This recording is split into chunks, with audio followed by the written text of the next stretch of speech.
El Señor esté con ustedes. Lectura del Santo Evangelio según San Mateo. Al enterarse Jesús de que Juan había sido arrestado, se retiró a Galilea y dejando el pueblo de Nazaret se fue a vivir a Cafarnaún, junto al lago, en territorio de Zabulón y Neftalí, para que ahí se cumpliera lo que había anunciado el profeta Isaías. Tierra de Zabulón y Neftalí, camino del mar, al otro lado del Jordán, Galilea de los paganos. El pueblo que yacía en las tinieblas vio una gran luz. Sobre los que vivían en tierra de sombras, una luz resplandeció. Desde entonces comenzó Jesús a predicar diciendo: conviértanse, porque ya está cerca el reino de los cielos.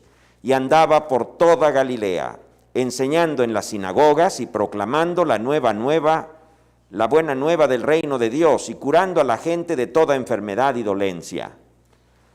Su fama se extendió por toda Siria y le llevaban a todos los aquejados por diversas enfermedades y dolencias, a los poseídos, epilépticos y paralíticos, y él los curaba. Los seguían grandes muchedumbres venidas de Galilea, Decápolis, Jerusalén, Judea y Transjordania. Palabra del Señor. Por evangélica dicta, deleana nostra delicta. Queridos amigos, ahí donde están, siéntense. ¿Saben ustedes que el hecho de sentarnos para escuchar la predicación o para escuchar las lecturas es un signo litúrgico? Eso significa que nosotros aceptamos ser discípulos de Dios durante las lecturas y discípulos de la iglesia durante la homilía. Así que por eso les he dicho que se sienten.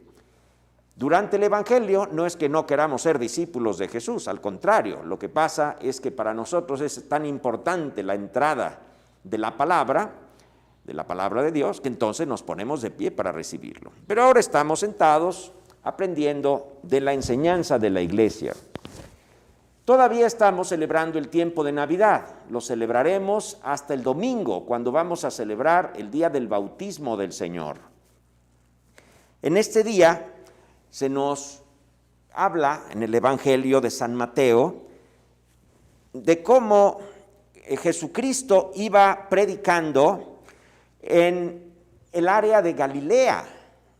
Miren, todo esto que he dicho aquí, probablemente, esto que he leído, probablemente algunos de ustedes no lo conocen, porque si no estás familiarizado con la geografía de Israel, pues no entiendes lo que dijo aquí. Pero les voy a explicar muy rápidamente. Miren, había una región muy importante donde la capital era Jerusalén, y esa era la tierra de los judíos. Al norte, muchos kilómetros al norte, existía otra región también grande que se llamaba Galilea. Y Galilea no era tierra de judíos, Galilea era tierra de paganos. Y ahí era donde estaban todas estas cosas que fueron leídas aquí. Ahí es donde estaba Nazaret. Nazaret era un pueblucho que no tenía mucha importancia, pues ahí fue criado Jesucristo. Esta tierra de Zabulón y Neftalí, camino del mar. El camino del mar era un camino que pasaba al lado del Mediterráneo, para que las personas que venían de Europa y de Asia pudieran pasar a África. En aquel entonces el norte de África era muy importante. Ahí estaba Egipto, especialmente la ciudad de Alejandría, era una de las ciudades más importantes del mundo. Hoy diríamos, ¿quién quiere ir a África? ¿Qué hay en África?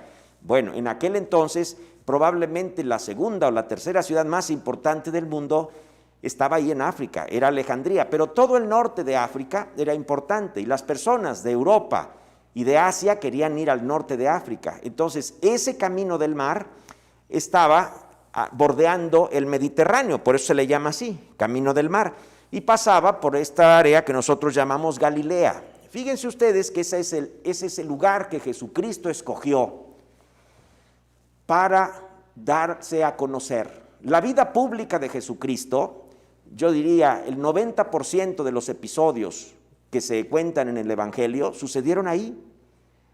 Todos los milagros, las predicaciones, todo eso sucedió ahí, en Galilea, no sucedió en Judea. Y fíjense que Galilea, como ya les dije, era tierra de paganos. Las personas que vivían en Galilea no eran judíos. Claro que había algunos judíos, unos de ellos eran José, María y Jesús, pero en general la gente de Galilea eran paganos. Por eso es que dice aquí que era tierra de paganos. Dice tierra de Zabulón y Neftalí, eran regiones de Galilea, camino del mar, al otro lado del Jordán, Galilea de los paganos. Eso es lo que dice. El pueblo que yacía en tinieblas vio una gran luz. Ahora entendemos lo que quiere decir la lectura. Cuando Jesucristo comenzó a predicar y empezó a hablarle a la gente de lo que realmente vale la pena en la vida, la gente vio la luz, porque la gente vivía en tinieblas, guardando rencor, guardando odio a los romanos, que eran muy abusivos.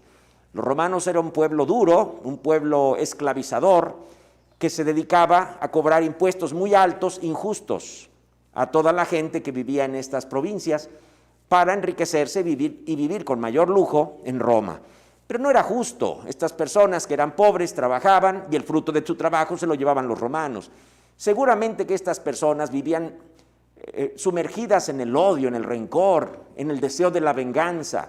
Y aquí es donde viene Jesucristo a predicar la misericordia, la bondad. Viene a enseñarnos Jesucristo que hay riquezas más grandes que la que produce el dinero, fíjense.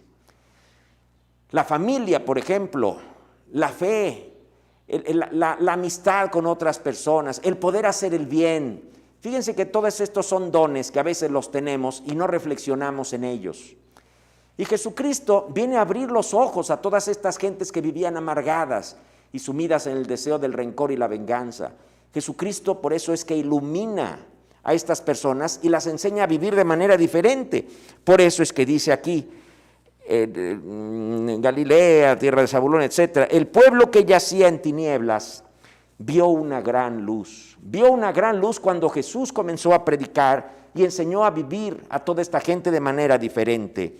Sobre los que vivían en tierra de sombras, una luz resplandeció. Estas personas vivían en sombras. No es que no pudieran ver nada, no, pero tenían una noción equivocada de la vida. Fíjense que a veces esto es lo que nos sucede a nosotros. También vivimos como estos paganos, que vivimos con el interés de tener más y más. Y miren, siempre va a haber alguien que tenga más que tú. Entonces a veces nosotros miramos que los demás tienen cosas nuevas o cosas mejores o tienen más cosas. Y eso a veces puede ser que a algunos les sienta sentirse apachurrados. Bueno, es momento de que nos demos cuenta que la verdadera felicidad y la plenitud del hombre no viene del tener, no viene de que tú seas el número uno, ya nadie tiene más que yo, ahora soy el hombre más rico del mundo. Bueno, pues fíjate que ni así vas a ser feliz. Les hablo de les voy a hablar un caso real, es un caso público que está en los medios, así que no creo que estoy hablando mal de nadie. El hombre más rico del mundo, el hombre más rico del mundo es el dueño de una tienda que se llama Amazon y se llama Jeff Bezos. Bueno, este señor hace poco tiempo se divorció y se fue a casar con otra. ¿A qué se debe que el hombre más rico del mundo se divorcia de su mujer, deshace su familia y se va a casar con otra? Ustedes se dan cuenta que ni aún teniendo tanto dinero, esta persona es feliz. Si es que se fue a casar con otra, significa que no era feliz en su matrimonio. Yo no quiero juzgar aquí ya. Yo solo digo lo que en los medios ha aparecido. Yo no puedo echarle la culpa a la esposa, tampoco puedo echarle la culpa al señor. Lo único que yo constato es un hecho. El hombre más rico del mundo sigue buscando la felicidad, porque todavía no la tiene. Este señor tiene más dinero que varios países. Hay países que no llegan a tener el dinero que tiene él. Es riquísimo. Pero fíjense ustedes cómo la verdadera felicidad solamente la encontramos cuando tenemos a Dios en nuestra vida. Dice un gran filósofo, el corazón humano es tan grande que solamente un Dios puede llenarlo. Entonces, en este tiempo de Navidad, Jesucristo te invita a que te llenes de Dios, que no andes buscando tener más, sino que andes buscando a Dios. Esto es lo único que te va a dar paz, esto es lo único que te va a hacer pleno o plena, esto es lo único que te va a dar verdaderamente la felicidad. Elevemos nuestras súplicas a Dios omnipotente, diciendo: